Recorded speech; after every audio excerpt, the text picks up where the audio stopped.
In December 2008, Bernie Madoff, a respected Wall Street titan, was arrested for orchestrating the largest Ponzi scheme in history.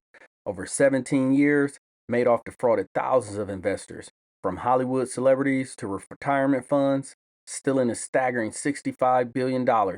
How did one man fool the financial world for so long? Let's follow the money and unravel the deception. Bernie Madoff started his investment firm in 1960 with just $5,000 in a dream. By the 1990s, he was a Wall Street legend known for his consistent returns and innovative strategies. He even served as the chairman of NASDAQ, earning the trust of wealthy individuals, charities, and even financial institutions. But behind Madoff's success was a shocking secret. He wasn't investing his clients' money at all. Instead, he was running a Ponzi scheme, using new investor funds to pay returns to earlier ones. As long as money kept flowing in, the scheme stayed afloat. So, how did Madoff pull off the largest Ponzi scheme in history? The answer lies in his ability to inspire. Madoff cultivated an aura of exclusivity, claiming his fund was only open to select investors. This created a sense of urgency and prestige that attracted even more clients. To avoid scrutiny, Madoff kept everything in house. His firm's investments arm operated separately from legitimate trading businesses, and he used fake account statements to convince clients their money was safe. Auditors and regulators repeatedly failed to uncover the fraud. In late 2008, the financial crisis caused investors to panic.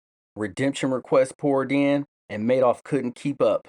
With no more money coming in to pay old investors, the scheme collapsed. On December 10, 2008, Madoff confessed to his sons that his entire business was a lie. The very next day, they turned him into federal authorities. Last November, just before the whole thing collapsed, Bernie Madoff sent out statements to his clients. How much were they told they were worth? About $64.8 billion.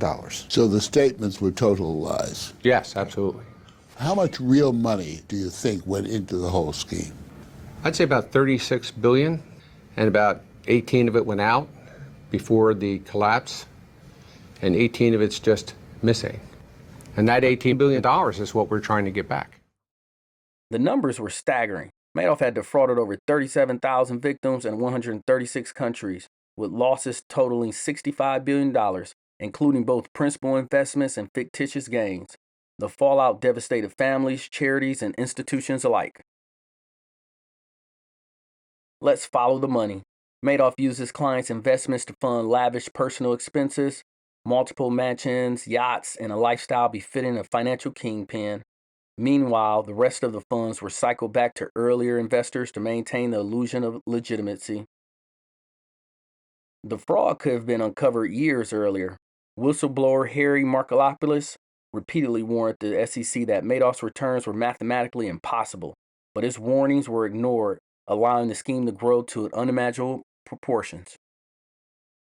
In 2009, Bernie Madoff pleaded guilty to 11 federal felonies and was sentenced to 150 years in prison. But for many of his victims, justice came too late. While some funds were recovered through asset seizures and clawback lawsuits, thousands of lives were permanently altered. What happened? I lost everything. I lost all my savings from my life savings from modeling, and my inheritance from my mom. My mom had just died recently, and I heard, that Mr. Madoff was beyond reproach, and I trusted him with even my entire mom's inheritance, and now my mom is dead, and so is the money. It's all gone. I didn't put half in or a quarter in. I unfortunately put everything in, and so I was really wiped out.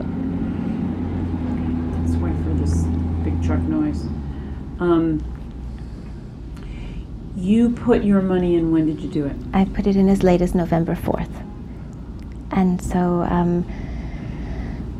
things are really difficult because I'm a model, but because of the economy, things are really slow. So it's really hard to pay my bills. The Madoff scandal exposed glaring weaknesses in financial regulation and oversight.